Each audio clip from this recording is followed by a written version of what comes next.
Hi guys, how are you guys doing? This is Pearl Jr. here. It's almost Christmas. Can you believe it? It's 6 days to Christmas, 5 days if you live probably in the UK or another time zone. But it's almost Christmas, so I will probably go live before Christmas. But if not, I wish everyone a very, very Merry Christmas. Now, a lot of people, I've told about my history and who I am and how I got started in the Michael Jackson, trying to see my glasses, in the Michael Jackson world way back in 2005. And a lot of you guys just don't know that. You just don't know. You think I just popped up after the death announcement and boom, making documentaries and all this other stuff. Well, I've done videos about it, but when I post links, it seems it doesn't get as much attention as me doing a live video. So I wanted to kind of go over some of the things that that brought me to the Michael Jackson world. And it was just like destiny. I mean, I didn't plan it. I've loved Michael since I was a little girl, and since I saw him on the Ed Sullivan Show way back in 1969, and loved him ever since. And even though I grew up just 7 miles from his house, he lived in Encino, I lived in North Hollywood. I could go there whenever I wanted, but something told me that I really didn't want to be seen as a groupie, that I was going to have some place in Michael's life in the future that was outside of just being a screaming fan. Of course I'm a fan. Of course I'm a fan. A lot of people want to say just a fan as if that's an insult. Michael's fans are what made him a billionaire. So being a fan, and I hope the people that work for him are fans as well, because if you work for him and you're not a fan, do you have his best interest at heart? So yes, I am a fan, and I'm a proud fan of Michael Jackson's, and I have been since 1969. So almost 50 years. Oh my goodness. Now, so let me tell you about 2005. But first, before I do that, I'd like to thank Angela. Oh my God, I got to show you guys. Look what she got for me. Isn't that cute? It's a butterfly watch, right? It's a butterfly watch. Here, let me open it. I'm holding my phone with my hand, so I'm doing it with one hand. I'm going to open it, and she set the timer too. Okay, and oh, I can't really, oh gosh. Let's see if I can, see? There it is. The clock. Can you see it? There you go. There it is. There it is. Okay, it's hard because it's just a flip. It flips. So Angie, you are so sweet, and she wrote me a letter and thanking me for all the work that I do on behalf of Michael Jackson. And do you guys know that no one pays me? And I haven't been like officially hired or anything. I am a journalist. I'm an investigative journalist, and I'm a film company, a production company, and I didn't always start off. When I got my degree in radio, TV, media, film, I didn't know that I was going to end up with Michael Jackson as being my focus. I had no idea, and so things were just like destiny, because I had a TV show on the air called True Talk, straight out of L.A. that was on 5 nights a week, a 30-minute show. It was available to 300,000 households in Southern California, in which I paid money for airtime. And so it was called leased access, not public access, because public access, you don't own anything. I own my stuff because I paid for the airtime. And right at the time where I was doing this 30-minute show, a mentor of mine asked me, he said, can you go down to the Michael Jackson trial and and pass out some flyers for me. And I was like, wait a minute, what are you talking about? What? You know, and so at the time, I loved him so much, and he was so much my mentor. I said, okay. And Cecil and I had just met, and he was editing my True Talk shows. And I had no idea that his father was in the Thank Yous of the Thriller album, and that Cecil had met Michael backstage at the Grammys. And Cecil's dad worked with Quincy Jones, and Cecil's dad was this important guy that launched the careers of the Queen of Disco, Donna Summer, and Cameo, and he knows Gene Simmons, and he just he knows just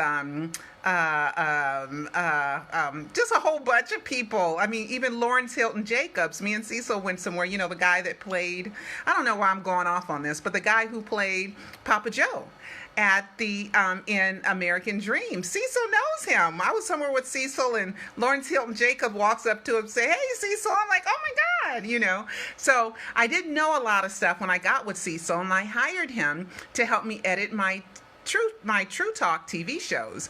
And when I was doing that, my mentor said, "Can you go down to the Jackson trial?" Because he wanted to be a commentator for the O.J. Simpson case, and asked me to pass out flyers. So I went down there, and I ended up getting credentialed media because I had a 30-minute talk show. So it was just destiny. Cecil thought that, yeah, he'll go with me, and maybe we'll do one True Talk show from the sidewalk. But when I met the media manager, his name was Peter Chappell, not Peter Pan, not Bobby Anderson, not Michael Jackson. His name was Peter Chappell. He asked me, and I said, well, I have a 30-minute talk show, and how many people? And I told him, and then all of a sudden I got credentialed, right? So that was quite amazing. So anyway, guys, I wanted to kind of go over something that's important, because a lot of people, sometimes you get people that skim information, and then and they want to misrepresent who I am, and they think what I do as far as proving that Michael is alive is a horrible thing, because they can't fathom that that's true, even though they didn't see the dead body. They didn't see the dead body, but they're certain Michael's dead, right? Because somebody told them, and there was a trial, and they didn't hear the alleged victim and alleged date in the trial, and they don't know the death documents are all in the wrong name, and they don't know that Michael's real name is Michael Joe Jackson, not Michael Joseph Jackson. They just don't know a lot of stuff. So they want to make me out to be the bad guy, But anyway, I want to get back to some of the stuff. So anyway, I ended up covering the 2005 trial, being in the courtroom, credentialed media. And I ended up sitting behind, right, like tap on the shoulder, Joe and Catherine and the family members. I was right there, and I would go there once or twice a week, and we would produce shows, and I would release them, to 300 and something thousand households in the greater Los Angeles greater Los Angeles area, which was, I'm rambling, I know, which was about 3 people in a household. So it was really available to 1 million people. And I produced 13 TV shows for 1 week of the trial, a 30-minute TV show for every week of the trial. So anyway, after I finished with that, Cecil said, after we finished, and I had predicted the whole time that Michael would be acquitted, because I'm sitting in the courtroom and I'm listening. Now I'm a journalist, so I have to be unbiased. I have to be willing to accept the evidence. I have to be willing to say, my idol, oh no, you're not, you're guilty. But none of that happened. There was zero to prove that Michael was a pedophile. Zero. And I'm someone out of maybe 200 people in the whole wide world who was sitting in that courtroom and heard the testimonies, right?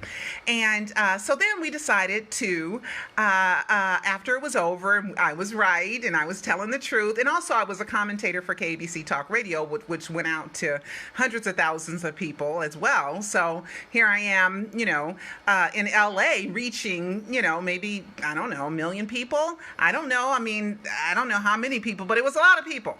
And I supported Michael wholeheartedly because I supported the truth and I supported the facts.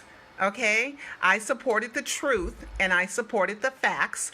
So when everybody else in the world was shocked, okay, because they were listening to the media telling them that Michael was guilty, just like the media telling them, and there being a trial, that Michael is dead. Okay, same thing. You got to do your own research. Okay, you got to do your own research. Okay, so anyway, I'm going to turn this around. I'm going to a little party later. So I'm kind of, I don't know, maybe I look a little nice. I'm trying. And then since you guys like the hair, I decided to keep it for a little while. But anyway, I'm going to turn my camera around because I want to go over some things with you guys. Okay, let's see if I can do this fast. You know, always my phone. There we go.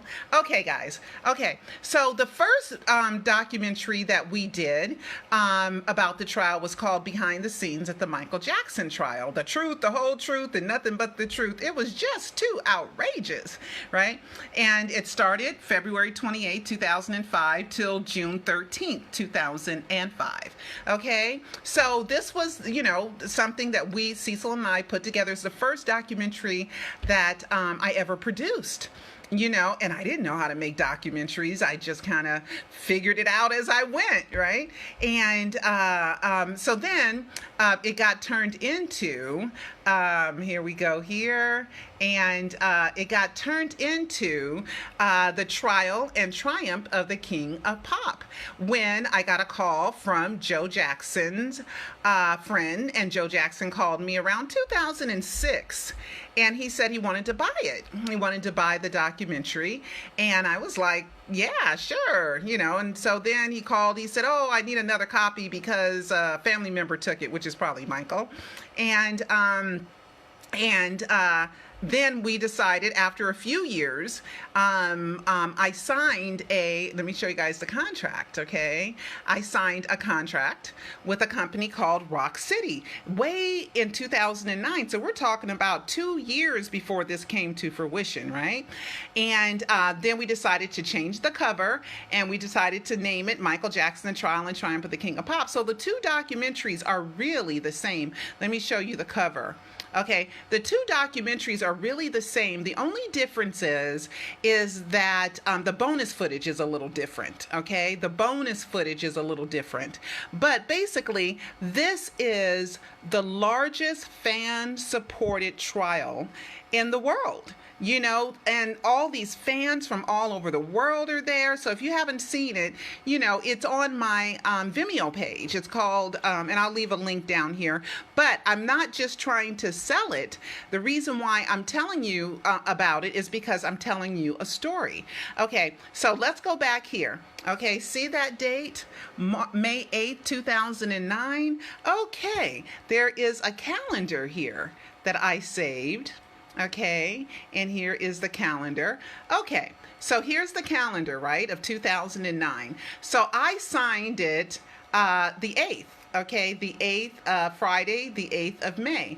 And then we go 1, 2, 3, 4, 5, 6, 7 weeks later was the death announcement. So of course I didn't figure that out then, because Michael and his, you know, numerology and all that other stuff, you know, with 7. So 7 weeks later, we get the death announcement. Now, the reason why this documentary was ripe and ready, right? Ripe and ready for the world to know that when Michael was announced dead, there was something available to the public at large that said that Michael Jackson was not a pedophile. So I was a part of that planning. Okay, this is all in retrospect. Now, some people might think, "Oh, you're not a part of the planning. It's just a coincidence." Okay, you say that's just a coincidence? Okay, let's go through a series of coincidences. And you know what Jermaine said. There's no such thing as coincidences. So here is the documentary that we decided to do, and we had a contract. Okay, the contract was signed 7 weeks before Michael was announced dead. Okay, so let's go back here. Okay, and I'm going to enlarge this. Okay, see the address there? Okay, can you see it?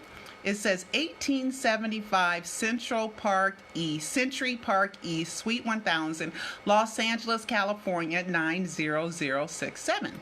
Okay, so you see that address there?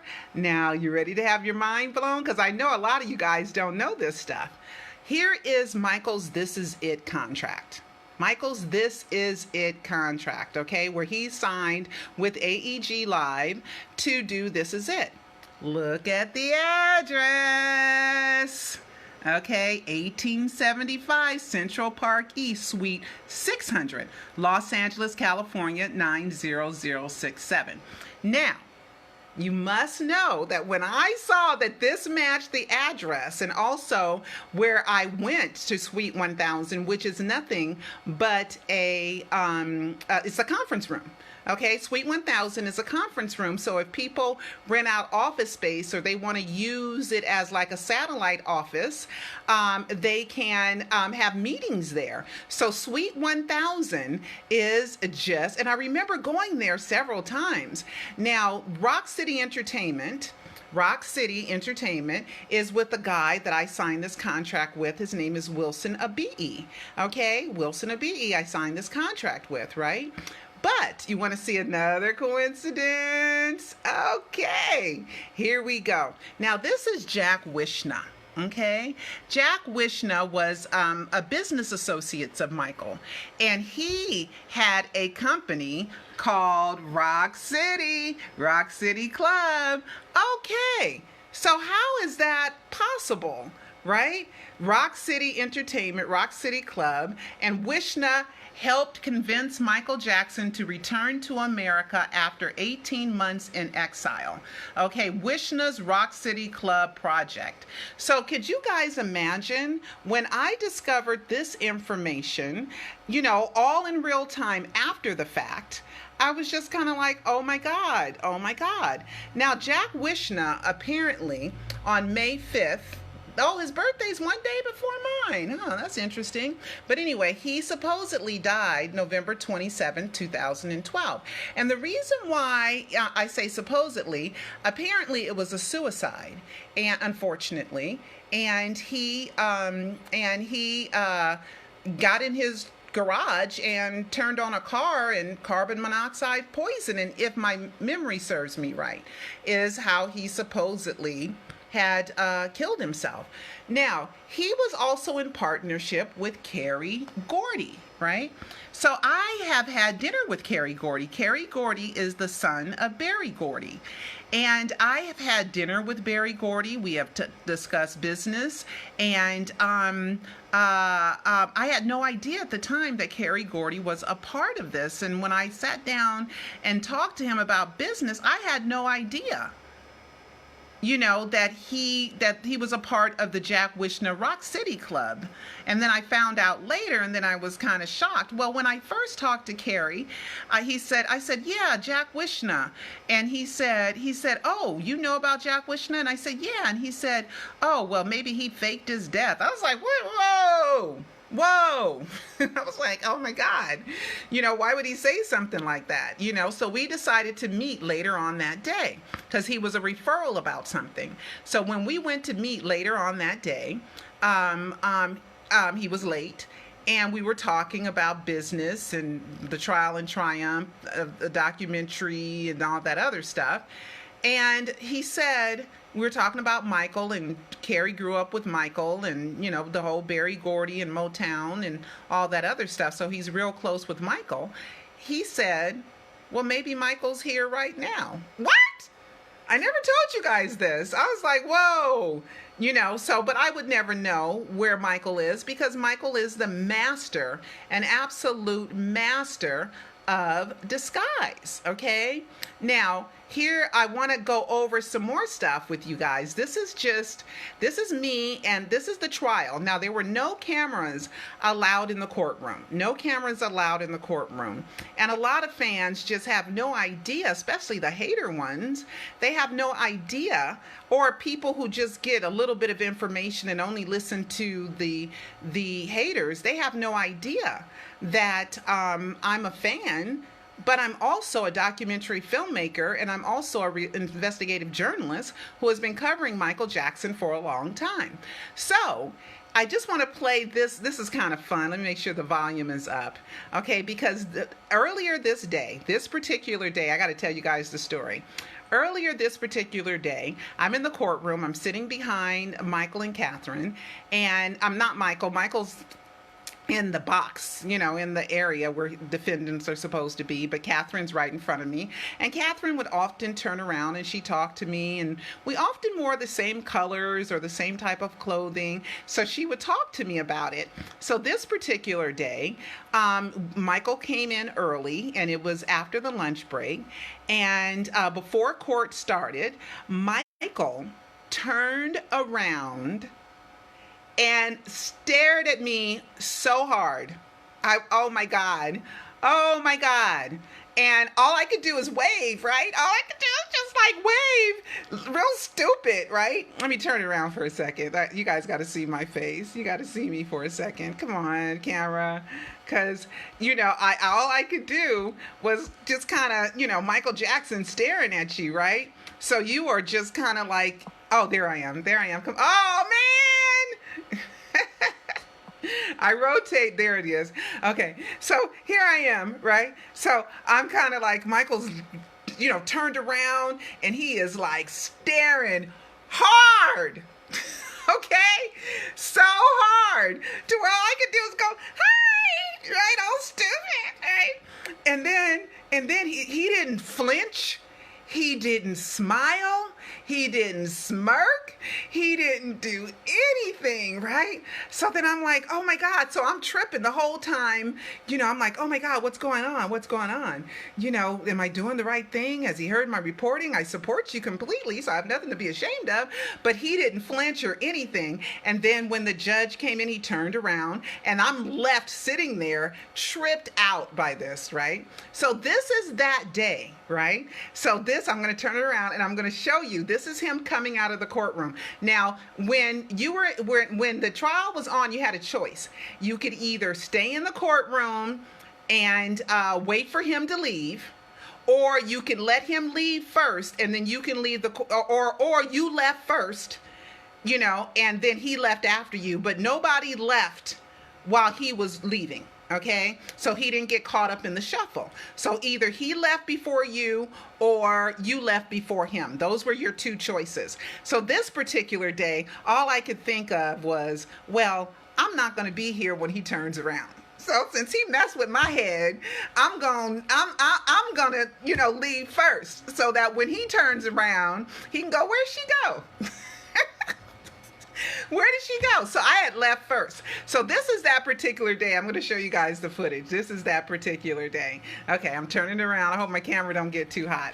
Turn my fan on. Okay, the volume's up. So this is that day. This is right after he did that, okay?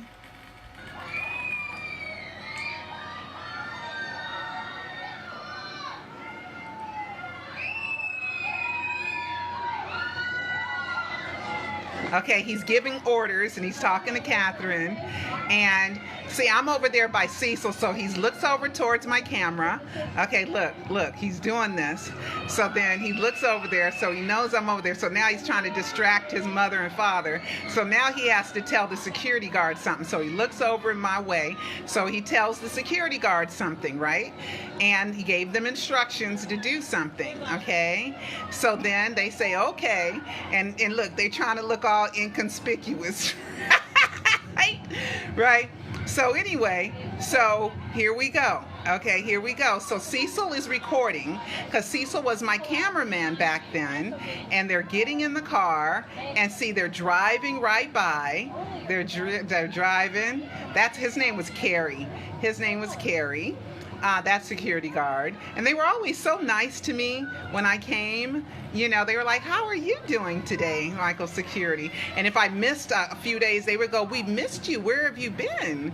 And I would be like, oh, I got to edit shows. I got to sell advertisement. I got things to do.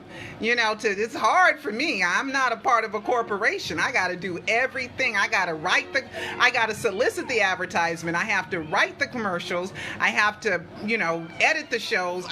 Me and Cecil did everything. So anyway, so here he is right here. Okay, here he is. So now look what happens. Look what happens. Cecil is recording this, and look, he rolls down the window. See, he rolls down and he's recording me. He's recording me. Michael told them to record me. OMG, right? And of course, you'll see that I have proof of that because, and then when he passed by, I just waved real stupid again. You know, I just waved at the car real stupid again. And there goes Michael Jackson off another day just to return another day. Oh boy, I wonder how he's taking it. It must be pretty. Okay, so there it is. There I am. There I am. Oh my God, nearly 14 years younger. I cannot believe that that was so many years ago. But anyway, so there I am. So Michael had them record me. Okay, and I couldn't believe. I was just kind of like, oh my God, in amazement, right? In amazement, because he probably wanted to know. Oh, okay, let me turn the camera around.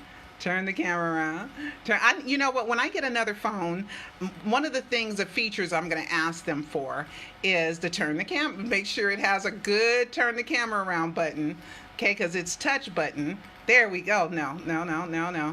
Okay, come on. Come on, turn around. You know, and this is another phone, guys, but it's the same kind of phone. Oh, I think it's turning. I think it's going to turn. At least it popped up, rotate camera, but it didn't rotate the camera. Okay, let me keep going. Let me see. Okay, I think it's going to do it this time. Okay, here I am.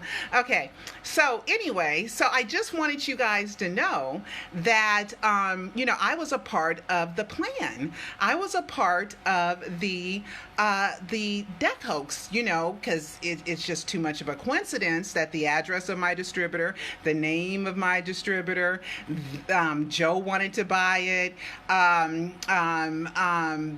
the documentary, Michael knew who I was from 2005, and then he knew of Cecil because Cecil's dad was a big shot back in the 70s, and was on in the credits of the Thriller album, so he probably knew. And then Cecil also promoted Janet's first album as well, you know, and so there's that history there. So when he probably researched me, he was probably like, oh my God. And then, oh my God, you guys don't know this part. I'm going to show you guys a picture that I've never ever showed. I've never released before. Okay, I've never ever released this picture before. Okay, let me make it a little bigger because I'm going to tell you guys a story with this picture. Okay, all right. So but I have a couple things. Let me finish this before I go tell that story. So anyway, so a lot of people don't know the history of me and Michael, and how I got, you know, involved in the Michael Jackson death hoax. People just don't know. Okay, so then how I got involved in the death hoax, that I was so devastated that day. I was so devastated the day that Michael was announced dead. Oh, Jesus Christ, Lord. It was such a horrible day. Up until that time, it was the worst day of my life, really. You know, and I had been to Carrollwood the day before, and I know I've told that story before, you know, and I had just found out the day before that Conrad Murray was spending the night, that a doctor was spending the night. I had no idea that the next day he was going to be announced dead. Oh my God. You know what I mean? So anyway, so then, you know, I tried to be a responsible journalist. People were like saying Michael faked his death, and I was like, no way. Even my friend Marie, she knew it that day. I mean, she didn't believe it for 1 second. From the beginning, she didn't believe it. And I'm like, she said, he just don't want to do the concerts. And I was like, girl, I'm at UCLA. The SUVs are here. I saw Catherine walk in. What do you mean? He is dead. It's awful. And I'm crying. crying, and oh my God, I cried every day for 7 months, but I took notes. Okay, so the first 7 months, I took notes, and then I would find evidence myself, and that's why I wrote the Pseudocide book, blah, blah, blah, blah, blah. And that's how, and I tried to be responsible. I wasn't going to report on a hoax until I had a whole 3 notebooks full of notes that were like, these are weird things. So that's when I first produced the Alive Is Michael Jackson Really Dead that was on Netflix. So anyway, so I guess as a gift, Michael gave me, let me turn my camera around. Come on, I wish it just would work. I'm trying to cool off my camera because it's blinking, because that means it's getting too hot. You wouldn't think that, this type of phone that I have, it's not that good. You know what I mean? Oh, there we go. I think it's going to turn. Please turn. Please. No, okay, I'm not turning. You guys, last time you guys seeing me, I think. Okay, here we go. Okay, so anyway, so then, after it got released and it was distributed by Warner Brothers, Michael Jackson's Trial and Triumph of the King of Pop was distributed by Warner Brothers, for God's sakes. Oh my God, it went all over the world. My work was defending Michael, saying how, so when fans hate me, please don't. Please don't. Please don't. I'm Michael's ace, boo, cool, #1. I love you, baby. You can call me a fan. You can call me his friend. You can call me whatever, but don't call me a hater. Okay? Just out of anything in the world, I have dedicated my life and my company to Michael Jackson. Okay, now see this National Examiner? Well, he got confused, I think, thinking the National Examiner was part of the Examiner family of magazines that are owned by Philip Anschutz, who owns AEG Live. Well, this one happens to be the one Examiner that he doesn't own, and because it's owned by National Enquirer. Right? So anyway, but check this out. I was so sad, and I cried every day, and I was so miserable. And I think when I got this free ad in the National Examiner magazine, I think that he was trying to tell me, don't be sad. I didn't buy this ad. Okay, it says National Examiner giveaway. The King of Pop lives on. What? Out of everything in the world? The King of Pop lives on? This is about his trial, right? It says Jacko. Okay, so Michael had to buy this, and that's why I don't think the word Jacko is so bad. Jacko may be gone. What? But he'll live forever in this great documentary, Michael Jackson, Trial and Triumph of the King of Pop. We have 5 of these DVDs to give away for free. The film takes you behind the scenes and features appearances by Kanye West, Jermaine Jackson, Monique, and many more. For a chance to win, see page 54. Okay, can you believe this? I got this free ad. I did not buy this, guys. So the only other person that would have bought it is Michael, right? Who else would have bought this for me? The King of Pop lives on?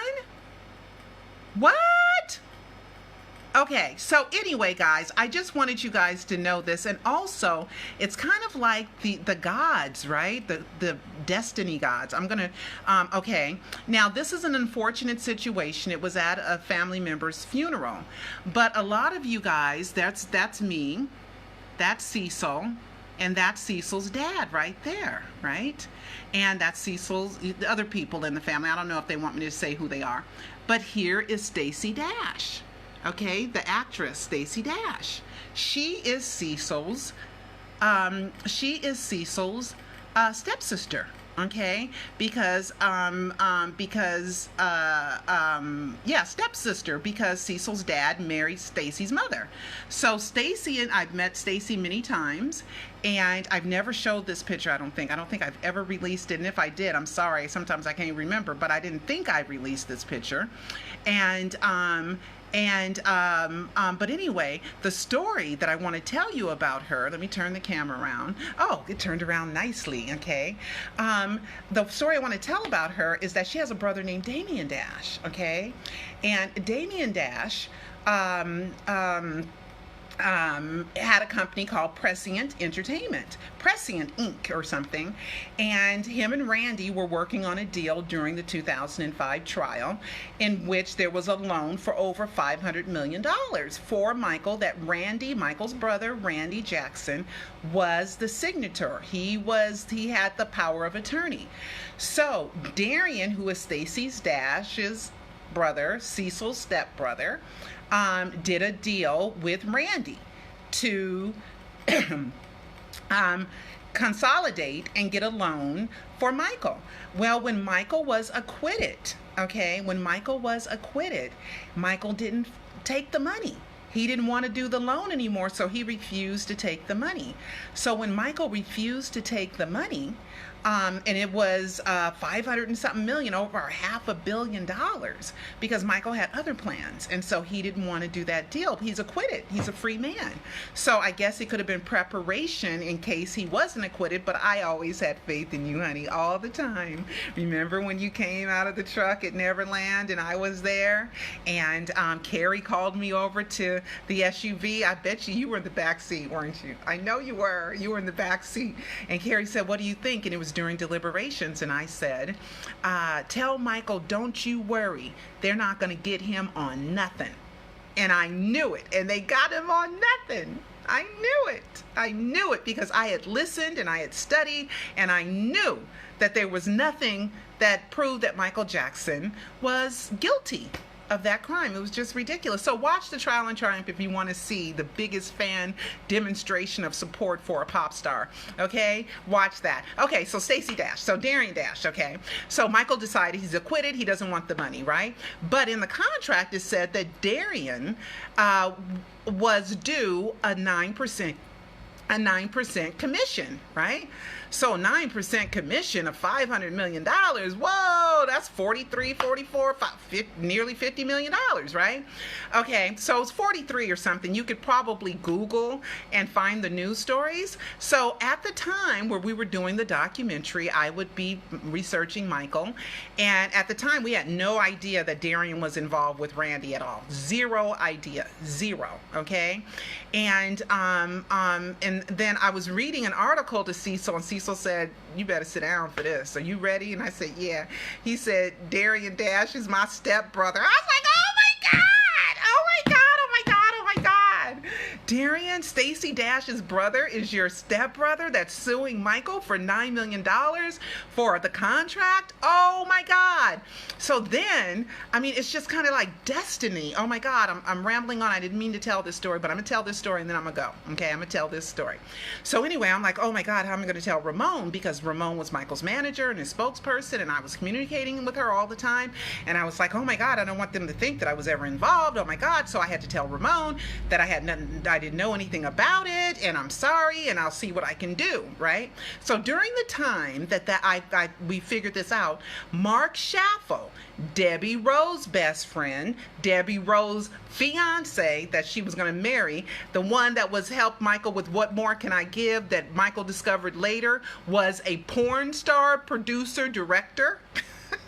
Yeah, that guy. Okay, was suing Michael, right? And in court for like $900,000 or something, right?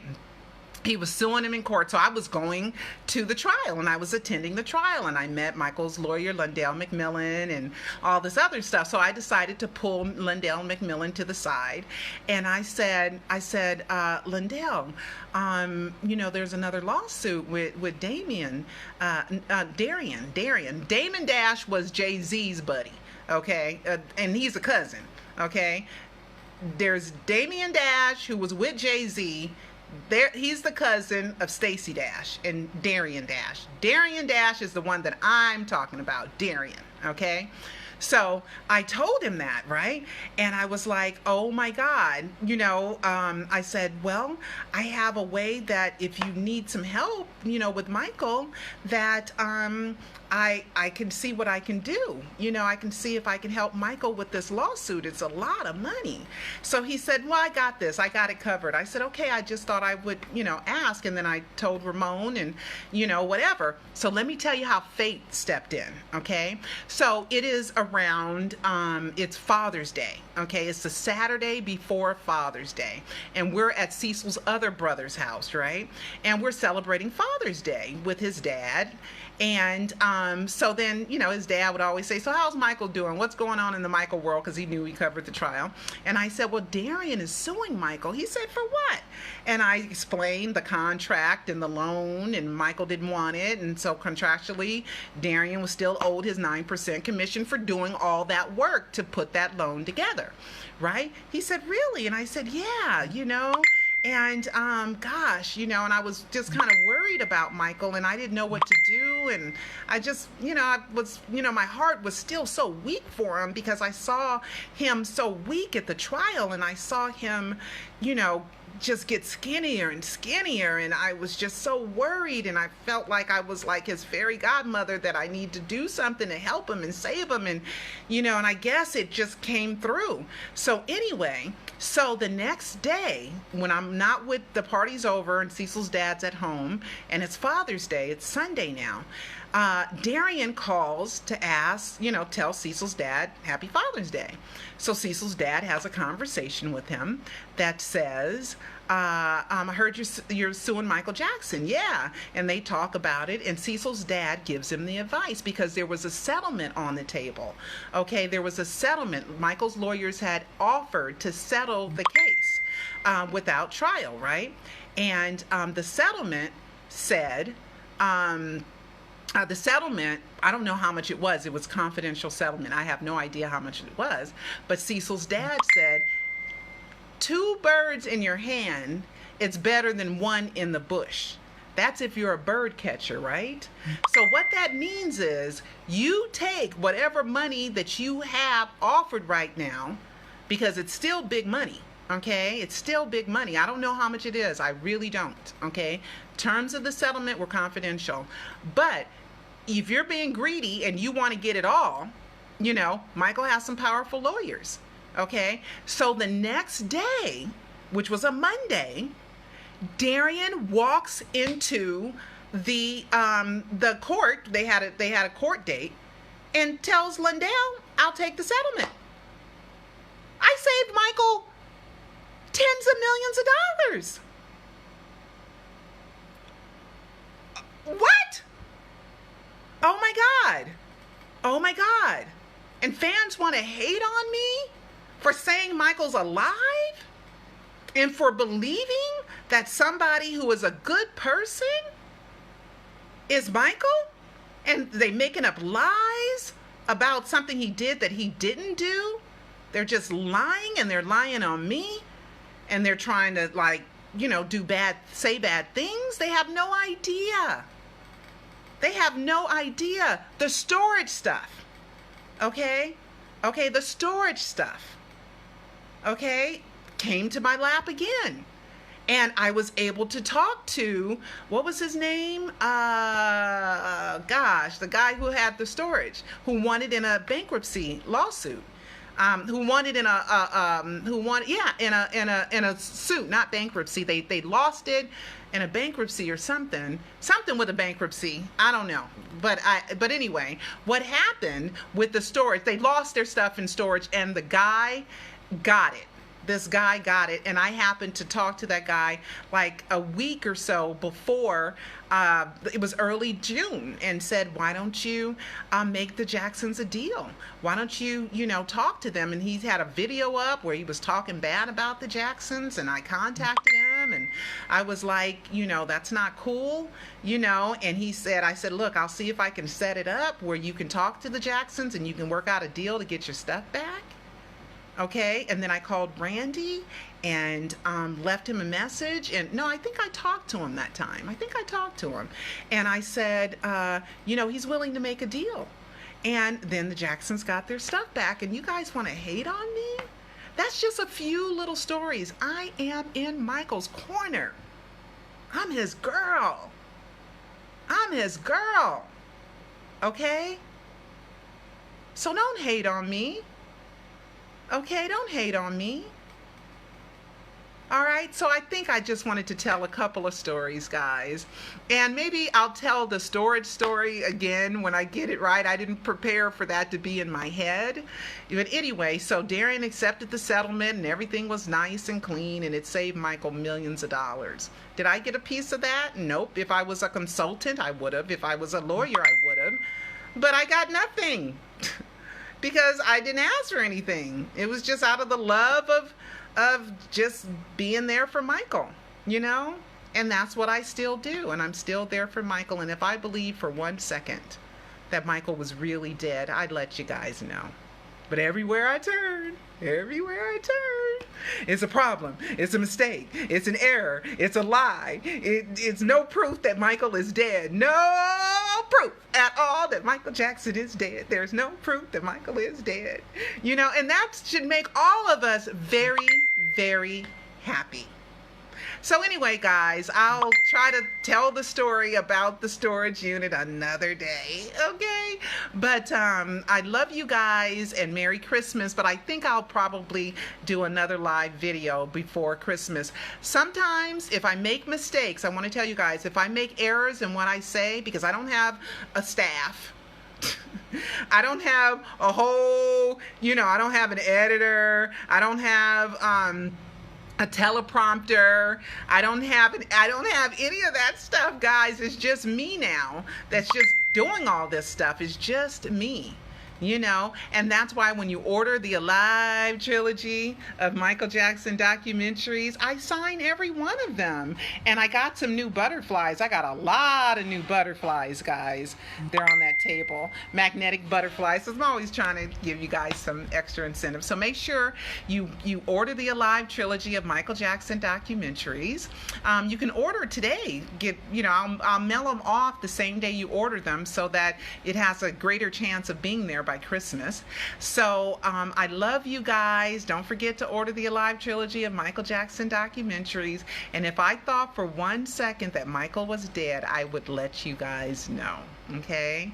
Or if I thought for 1 second, which I always kind of like, what? You know, that Peter is not Michael, which it's always doubtful, but I always have to remind myself of all the wonderful things that he has done to prove to me that he's Michael. And is there a real Bobby Anderson? Yeah, there's 40 of them in Columbia, South Carolina. But anyway, guys, I will talk to you guys soon. And Merry Christmas. But I will talk to you before that, okay? Bye.